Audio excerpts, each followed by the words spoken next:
Guys, ngayong gabi, ito yung inapakita ko sa inyo.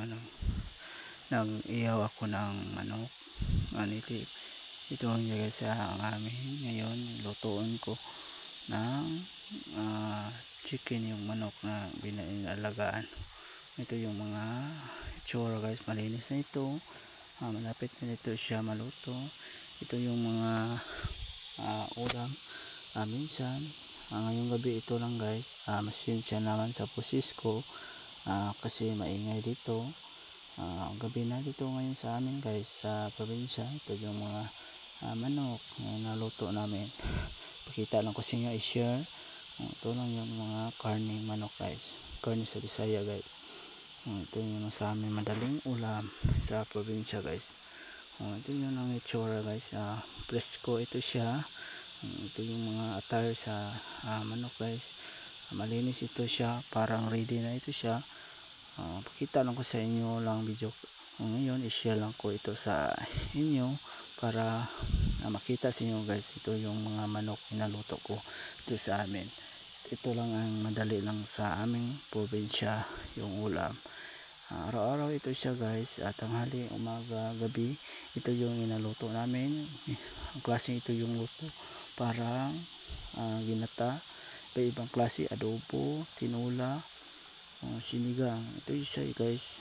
Mamaya pakita ko sa inyo guys. Active lang ito guys, update. Ito lang yung inaluto namin. Lapa kami ng manok, Bisaya guys. Ito lang ang aming madali sa probinsya, yung mga klase manok inaalagaan. Mabilis lang ito siya guys, kasi native yung Bisaya yung manok inaalagaan. Kain ito yung mais.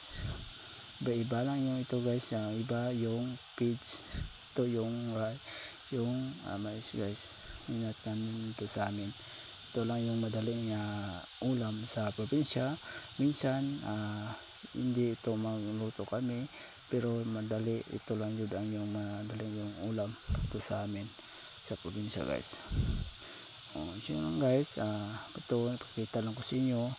Presko lang ito siya, ngayon lang ito na tapos linisin ito siya para makuha yung mga germs. Ito yun guys, ito yung palagyan ng tubig para malinis siya guys, mawala yung mga germs sa katawan sa manok guys. Ito malinis ito siya, tatlong tubig, malinis ito siya, linisin para maganda sa guys. Ito guys, ito lang yung mga ulam namin sa aming lugar guys sa probinsya. Kasi dito sa amin yung guys, malayo yung mga kapitbahay. Ito lang yung mabilis yung luto namin yung mga manok guys. Safety lang ito yung namin sa lugar. Ito lang yung mga ulam namin guys, luto yung karning manok guys. Thank you sa inyo guys. Panood sa video, subscribe sa my YouTube, my channel, Pinancy Bugay Vlog. Thank you sa inyo mga friend. Ito lang yung aming naluto tanghali, gabi, araw-araw guys. Minsan ito yung naluto dyan sa aming lugar guys. Thank you sa inyo guys. Ito yun, ipakita lang ko ito. Hindi pa ito iluto kasi meron pang kulang patuyo pa ito para makuha yung mga kuan sa katawan guys, yung sa manok guys. Ito yung namin lang inaluto sa lugar namin, sa lugar dito sa probinsya guys. Thank you.